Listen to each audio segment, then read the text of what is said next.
Carmen, you've got a handy tip for us on what to do with leftover resin.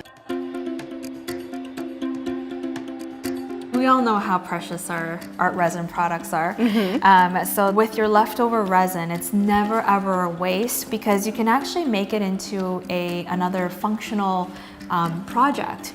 Something like this, where you have a little jewelry dish. Right. Oh, it's so delicate and sweet. Thank you.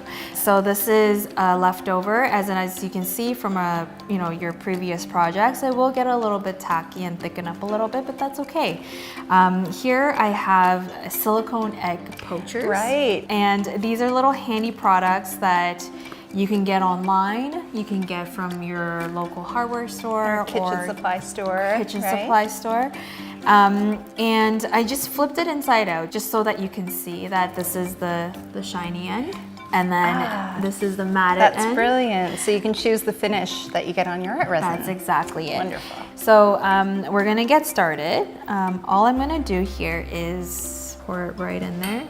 So it's quite thick. It's almost like taffy. So that doesn't make a difference? It shouldn't. And leftover resin always has this texture, especially if you have been doing your project for a little bit.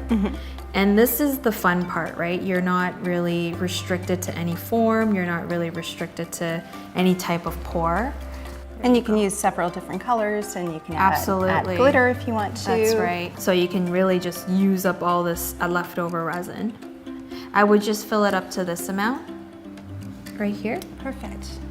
So now that I've finished pouring, you can see here, you got a little swirl pattern going on. And what I'm gonna do now to achieve a shape like this, I would have to put something on top of it to weigh it down, and that way we can get that nice curve to make it into a bowl. I see, so you're gonna insert the second poacher cup into this one. That's right. And then you're gonna get that cup shape. That's right. I'm gonna go ahead and apply on top of it. I press it down a little bit. And you can see as I'm pressing it down, you can see the pattern Right, it's making a beautiful kind of marble pattern. And you can almost see the actual dish take form. It's a little bit easier with darker colors. And then just in case, I would add a little bit of water just to give it that weight, to make sure that the mold is weighted down to give you this concave effect. Perfect. Beautiful. Now, if you wanted, could you use something else besides water? Like, could you use sand, or you could use dried beans? Absolutely. Beans, rocks, sand, anything that you could weigh down a little bit to keep the form, the concave form, you can definitely go ahead and use them. Awesome. Well, I can't wait to see how these turn out. How long are we going to let it cure? I would release it from the mold after the 24-hour period. Oh, okay. And then have it sit to fully cure 3 to 5 days. Awesome. So I can't wait to see how this looks tomorrow. All right, Carmen, so it's been 24 hours and we're ready to reveal our little bonus bowls here. I'm very excited, so let's go ahead. Okay. All right. So I made one too. Oh, it comes out really easily. Yeah, it should just pop right out. You may have to wiggle it around, but oh my gosh, look at it.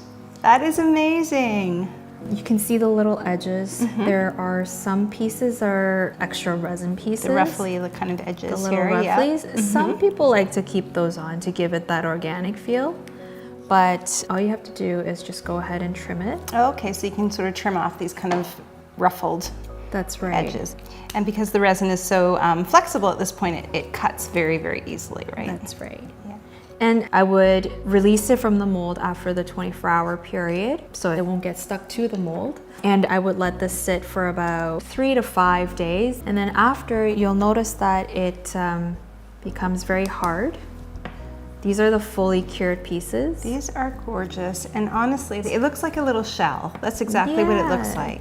And then you can go ahead and put your, your rings, your jewelry, your necklace. It could really hold any types of objects. So we have quite a bit of options. So you have the glossy inside with a matte outside. These are all matted inside, and then these are glossy. So Honestly, the ideas and the projects can be endless. And the color combinations as well. That's right. And you've also applied a little bit of gilding, right? A little gold edge on That's it right. again, which makes it look so beautiful. And I have some ready here, and you just lightly dab on the edges just to give it that extra finish, right? finish, Gives it a yeah. finished look. And all you do, and you don't want too much on your brush, just because you don't want it to drip over. Yeah. And just lightly dab on it. And you can definitely apply another coat. Allow for this coat to sit about half an hour. Let it completely dry, half an hour or until it's dry to the touch. So that finishes up the project, and now you have a beautiful little elegant dish. And what an amazing way to repurpose leftover resin. I love it. That's good.